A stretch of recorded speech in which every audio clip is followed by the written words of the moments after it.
Isipin mo na lang, isang araw, biglang nagbukas ang mga misteryosong gate sa buong mundo. Mula rito, lumabas ang mga halimaw na nagbanta sa sangkatauhan. Ngunit kasabay nito, may mga taong pinili ng isang mahiwagang sistema upang maging players. Mga mandirigmang may kakayahang lumaban sa mga halimaw at protektahan ang mundo. Isa sa mga napiling iyon ay si Kim Gi-gyu. Katulad ng lahat, umasa siyang magiging makapangyarihan, yayaman, at mababago ang buhay ng kanyang pamilya. Pero hindi iyon ang nangyari. 5 taon na ang lumipas, nananatili pa rin siyang level 1. Habang ang mga kasabayan niya ay naging sikat at mayayamang S-rank players, si Gigyu ay halos hindi makapatay ng isang goblin. Dahil dito, madalas siyang pagtawanan at maliitin ng ibang players. Para mabuhay, nagtatrabaho siya bilang guide ng mga baguhang player. Tinutulungan niya silang makapasok at makalabas ng ligtas sa mga gate.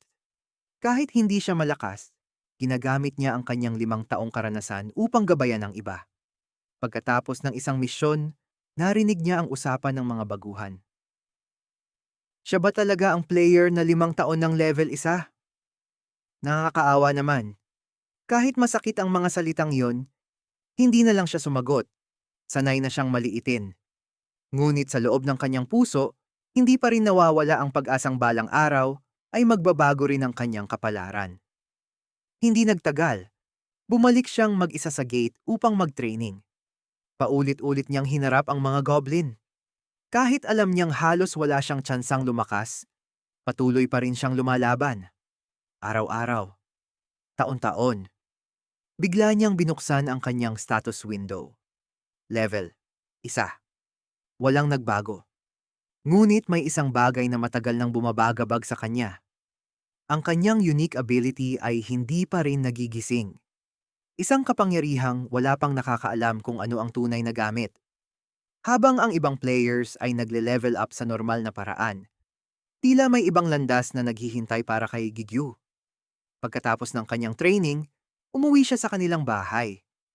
Doon makikita ang tunay niyang dahilan kung bakit hindi siya sumusuko. May sakit ang kanyang ina at siya ang tumutulong sa kanilang pamilya. Mayroon din siyang nakababatang kapatid na umaasa sa kanya. Kahit mahirap ang buhay, pinipilit niyang ngumiti. Alam niyang kung susuko siya, wala nang mag-aalaga sa kanila. Habang nakatingin siya sa kalangitan, isang tanong ang paulit-ulit na pumapasok sa kanyang isip. Bakit ako lang ang hindi makapag-level up? Hindi pa niya alam na ang sumpang iyon ang magiging susi upang mabago ang kanyang kapalaran.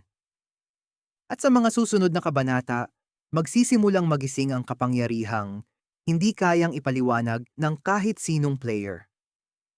Isang kapangyarihang magpapabago hindi lamang sa kanyang buhay, kundi pati sa buong mundo. At dito nagtatapos ang unang kabanata ng The Player Who Can't Level Up.